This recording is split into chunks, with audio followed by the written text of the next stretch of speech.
നമസ്കാരം. ലോക്സഭാ തെരഞ്ഞെടുപ്പ് അതിൻ്റെ അവസാന ഘട്ടത്തിലേക്ക് കടന്നിരിക്കുകയാണ്.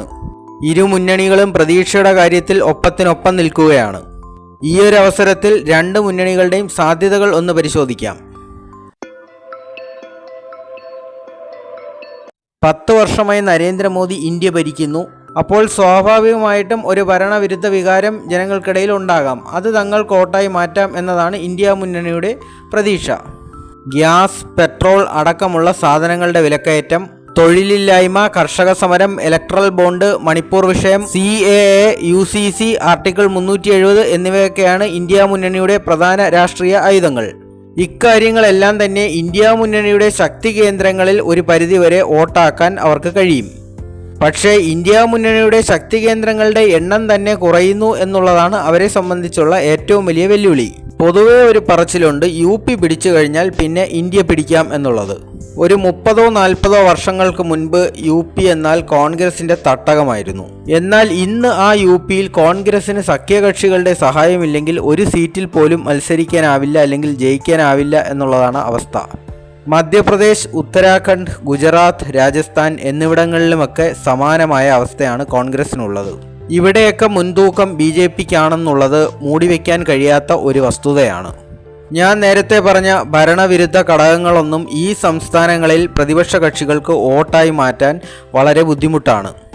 മാത്രവുമല്ല, BJP സർക്കാരിൻ്റെ പല ഭരണപരിഷ്കാരങ്ങളുടെയും നേട്ടങ്ങൾ കൊയ്ത സംസ്ഥാനങ്ങൾ കൂടിയാണ് ഇവ. അതിൽ ശൗചാലയം മുതൽ റോഡ് വികസനം വരെയുള്ള അടിസ്ഥാന സൗകര്യങ്ങൾ ഉൾപ്പെടും. എല്ലാത്തിനും പുറമെ മലയാളികളോ മറ്റ് തെക്കേന്ത്യൻ സംസ്ഥാനങ്ങളിലെ ജനങ്ങളോ ചിന്തിക്കുന്നത് പോലെയല്ല ഇവിടെയുള്ളവർ ചിന്തിക്കുന്നത്. അയോധ്യയിലെ രാമക്ഷേത്രം മേൽപ്പറഞ്ഞ സംസ്ഥാനങ്ങളിലെല്ലാം തന്നെ ഒരു ഓളം ഉണ്ടാക്കിയിട്ടുണ്ട് എന്നുള്ളത് മൂടിവെക്കാൻ കഴിയാത്ത ഒരു വസ്തുത തന്നെയാണ്. മോദി അടുത്തിടെ നടത്തിയ ഒരു പ്രസ്താവന ഏറെ ട്രോളുകൾക്ക് വഴിവെച്ച ഒരു സംഭവമായിരുന്നു. താൻ ദൈവത്താൽ നിയോഗിക്കപ്പെട്ട് വന്നവനാണ് എന്നൊക്കെയാണ് അദ്ദേഹം പറഞ്ഞത്. പക്ഷേ ഇത് അദ്ദേഹം പറയുന്നതിന് മുൻപ് തന്നെ ഉത്തരേന്ത്യയിലെ ഒരു വിഭാഗം ജനങ്ങൾ ഇങ്ങനെ വിശ്വസിച്ചിരുന്നു എന്നുള്ളതാണ് യാഥാർത്ഥ്യം. അതിന് കാരണവും അയോധ്യയിലെ ക്ഷേത്രം തന്നെയാണ്. ഒരിക്കലും നടക്കില്ല എന്ന് വിശ്വസിച്ചിരുന്ന ഒരു സംഭവമാണ് മോദി വന്ന ശേഷം നടത്തിക്കൊടുത്തത്.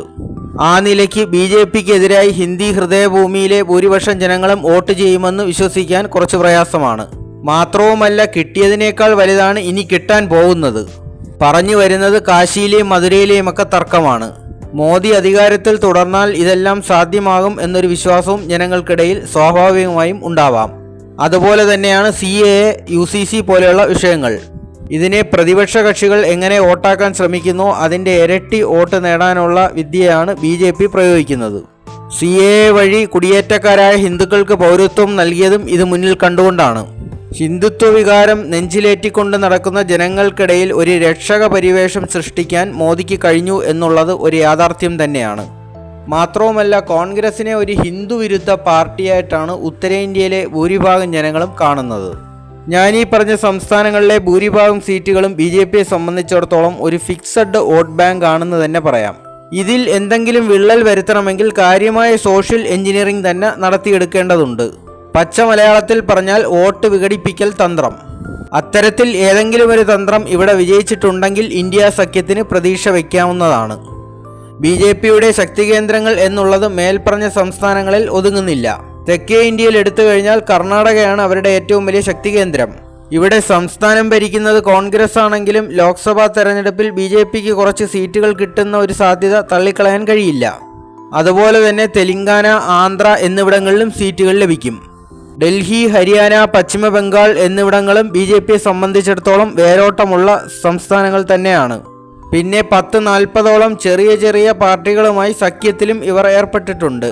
അതുകൊണ്ട് തന്നെ നിലവിലെ സാഹചര്യത്തിൽ BJPയെ സംബന്ധിച്ചിടത്തോളം കേവല ഭൂരിപക്ഷത്തിന് ആവശ്യമായ ഒരു നമ്പരോ അല്ലെങ്കിൽ അതിനടുത്ത സീറ്റുകളോ കിട്ടുക എന്നുള്ളത് അത്ര പ്രയാസകരമായി തോന്നുന്നില്ല.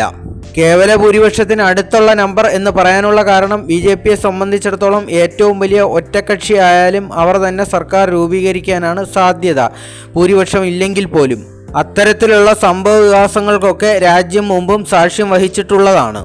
ഇനി അഥവാ മറിച്ച് കോൺഗ്രസ് ആണ് ഏറ്റവും വലിയ ഒറ്റക്കക്ഷി ആവുന്നതെങ്കിലും അവിടെയും BJPയുടെ സീറ്റുകളുടെ എണ്ണം ഒരു നിർണായക ഘടകമായിരിക്കും. BJPയുടെയും കോൺഗ്രസിൻ്റെയും സീറ്റുകൾ തമ്മിൽ വലിയ വ്യത്യാസമില്ലെങ്കിൽ കോൺഗ്രസിന് അത്ര എളുപ്പത്തിൽ സർക്കാർ രൂപീകരിക്കാനോ അഥവാ ഒരു സർക്കാർ രൂപീകരിച്ചാൽ തന്നെ അത് അധിക നാൾ മുന്നോട്ട് കൊണ്ടുപോകാനോ എളുപ്പമായിരിക്കുകയില്ല. അത്തരമൊരു ഘട്ടത്തിൽ കോൺഗ്രസിന്റെ ശത്രുക്കൾ ഇന്ത്യ മുന്നണിക്ക് അകത്ത് തന്നെ ഉണ്ടായിരിക്കും. അവർക്ക് ഊർജം കൊടുക്കുന്ന പണി BJP ഏറ്റെടുത്തോളും. കോൺഗ്രസിന് ഒറ്റയ്ക്ക് 200-നും 250-നും ഇടയിൽ സീറ്റുകൾ ലഭിക്കുകയാണെങ്കിൽ രാഹുൽ ഗാന്ധിക്ക് സ്വസ്ഥമായിട്ട് ഇന്ത്യയുടെ പ്രധാനമന്ത്രിയായി ഭരിക്കാം. പക്ഷേ അവിടെയും ഈ 200-250 സീറ്റുകൾ എവിടെ നിന്ന് ലഭിക്കും എന്നുള്ളതാണ് ചോദ്യം. ഇനി മറ്റ് ചില കണക്കുകൾ കൂടി പറഞ്ഞിട്ട് ഈ വീഡിയോ അവസാനിപ്പിക്കാം. 2019 തെരഞ്ഞെടുപ്പ് അനുസരിച്ച് 3 ലക്ഷത്തിൽ മേൽ ഭൂരിപക്ഷമുള്ള 100-ലധികം സീറ്റുകളാണ് BJPയുടെ കയ്യിൽ ഇരിക്കുന്നത്. ഇവിടെയൊക്കെ ഏതെങ്കിലും ഒരു സീറ്റ് പ്രതിപക്ഷത്തിന് വിജയിക്കണമെന്നുണ്ടെങ്കിൽ 1.5 ലക്ഷം വോട്ടുകൾ, ഏറ്റവും കുറഞ്ഞത് 1.5 ലക്ഷം വോട്ടുകളെങ്കിലും ഇപ്പുറത്തോട്ട് മറിക്കാൻ കഴിയണം. അതുപോലെ തന്നെ വിജയിച്ച 200-ലധികം സീറ്റുകളിൽ 50%-ലധികം വോട്ട് ഷെയറാണ് BJPക്ക് ലഭിച്ചിരിക്കുന്നത്. ഇതെല്ലാം മാറ്റിമറിക്കാനുള്ള ഇലക്ഷൻ എഞ്ചിനീയറിംഗ് ഇന്ത്യ മുന്നണിയുടെ ഭാഗത്ത് നിന്ന് നടന്നിട്ടുണ്ടെങ്കിൽ പ്രതീക്ഷയ്ക്ക് വകയുണ്ട്. തെരഞ്ഞെടുപ്പിൽ പ്രവചനങ്ങൾക്ക് വലിയ സ്ഥാനമൊന്നുമില്ല. ആത്യന്തികമായി ജനങ്ങളുടെ ഹിതം വിജയിക്കുമെന്ന് പറഞ്ഞുകൊണ്ട് നിർത്തുന്നു. Thank you.